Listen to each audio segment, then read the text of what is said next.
Internet est un monde virtuel qui regorge d'occasions de se connecter, de collaborer, d'explorer et d'apprendre. Internet nous entoure. Internet est en nous. Internet cimente la galaxie entière. Peut-être pas tout à fait. N'exagérons pas.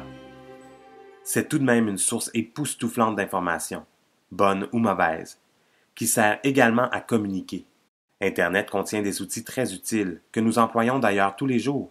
Tout comme dans le monde réel, cependant, il se peut que les choses déraillent ou qu'on aboutisse dans un endroit aussi dangereux qu'un bar de Tatooine.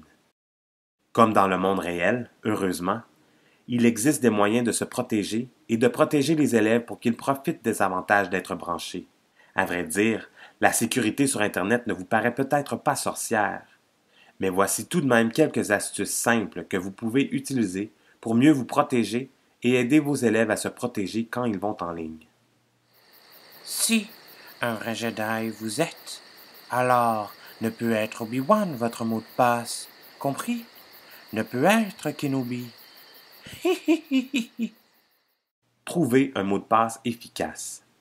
Évitez ceux qu'on peut aisément deviner comme votre nom, une séquence numérique simple comme 1, 2, 3, 4, ou un mot facile à découvrir à partir de votre nom d'utilisateur.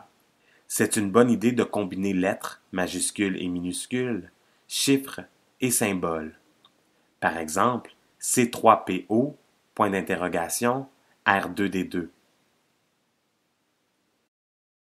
Il sera plus difficile de découvrir vos mots de passe avec un logiciel de décryptage si vous utilisez une expression ou une phrase complète comme « J'aime le cinéma ». Combinez ces deux idées et vous voilà avec un mot de passe très difficile à décrypter. Comme exemple, mon film favori est Star Wars, dièse, C majuscule, 3, P majuscule, 0. Certains de vos élèves risquent d'oublier un mot de passe important. Devriez-vous conserver une liste de tous leurs mots de passe? Probablement pas. Cela s'est déjà fait, mais la possibilité de récupérer un mot de passe par courriel a rendu cette pratique désuète. Vous pourriez par contre faire en sorte que vos élèves partagent certains comptes avec vous, par exemple sur Google Drive ou Dropbox, s'ils sont autorisés à avoir un compte de ce genre, bien entendu. Si vos élèves partagent les dossiers scolaires importants avec vous, l'oubli d'un mot de passe en classe sera beaucoup moins grave. Partager en ligne, avec prudence il faut. Savoir comment le côté obscur de la force contre vous s'en servira? Impossible. Exercez la plus grande prudence avant de transmettre des renseignements personnels en ligne. Ne fournissez jamais de renseignements comme votre numéro de téléphone, votre adresse, des infos sur votre famille, votre école ou votre travail, votre numéro d'assurance sociale, les numéros d'identification personnelle associés à vos comptes bancaires et vos mots de passe. Si vous recevez une demande de ce type, assurez-vous que l'adresse web ou URL d'origine commence par HTTPS. Ces lettres signifient que le site est doté d'un dispositif de sécurité qui protège vos renseignements. De manière générale, toutefois, méfiez-vous toujours des courriels dans lesquels on vous demande des renseignements, quels qu'ils soient. En outre, vérifiez aussi périodiquement vos paramètres de sécurité sur tous les réseaux sociaux dont vous êtes membre. Les paramètres et les politiques de sécurité changent souvent. Vous avez donc intérêt à vérifier périodiquement si les paramètres qui déterminent quels renseignements et quelles images seront partagés, et avec qui ils le seront, sont bien au niveau que vous souhaitez. N'oubliez pas que vos publications resteront indéfiniment sur Internet. Faites régulièrement une recherche sur Google avec votre nom pour voir ce que les internautes peuvent découvrir à votre sujet. Rappelez-vous également que ces paramètres s'appliquent à tous les renseignements et à toutes les images que vous diffusez par l'entremise de vos comptes et qui concernent d'autres personnes. Donc, avant de publier quoi que ce soit à propos de vos amis et collègues, demandez-leur s'ils y consentent.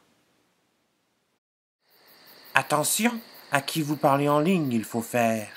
Sournois est le côté obscur de la force. Que vous communiquiez à partir d'un ordinateur, d'une tablette ou d'un téléphone, faites-le toujours avec prudence. Tout comme dans le monde réel, méfiez-vous des parfaits inconnus. En règle générale, vous avez intérêt à ne pas mélanger le monde en ligne et le monde réel. Mais si vous apprenez qu'un de vos élèves décide de rencontrer en personne un ami en ligne, veillez à ce que ses parents le sachent. Si cet élève est un adulte, assurez-vous qu'il se rencontre dans un lieu public sécuritaire. On ne sait jamais vraiment qui se cache derrière un nom d'utilisateur ou un pseudo. Protégez vos appareils, jeune Padawan. Exploitez vos faiblesses. Le côté obscur cherche toujours à faire. Votre connexion avec la force, il détruira. Protégez l'appareil avec lequel vous vous branchez à Internet, que ce soit un ordinateur, une tablette ou un téléphone.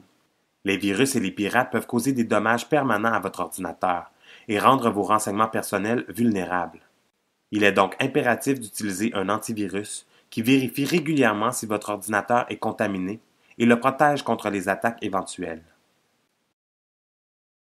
En général, n'ouvrez pas les courriels et ne suivez pas les liens qui vous parviennent de personnes que vous ne connaissez pas.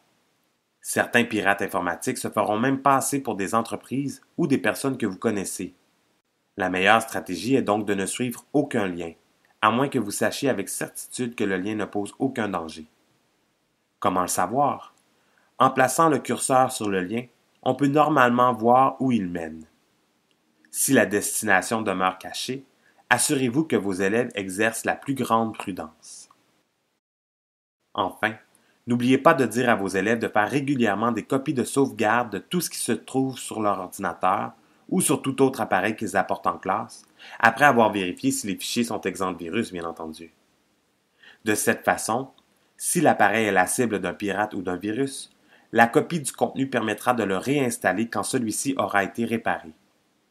Ainsi, les superbes photos des dernières vacances seront sauvées. Apprendre à se protéger en ligne est tout aussi important que de le faire dans la vie réelle. En utilisant ces moyens simples pour vous protéger et protéger les autres, vos élèves et vous pourrez profiter de toutes les merveilles du web en évitant de tomber dans les quelques pièges qu'il recèle. En choisissant des mots de passe efficaces, en évitant de partager des renseignements personnels, en étant des correspondants avisés et en protégeant notre téléphone, notre tablette ou notre ordinateur, nous aidons à préserver la sécurité de tous en ligne, en plus d'être de bons citoyens numériques. Internet est un monde vaste et ouvert, un lieu extraordinaire pour explorer, informer, partager et apprendre. Il ne faut surtout pas oublier de respecter, de protéger et d'éduquer.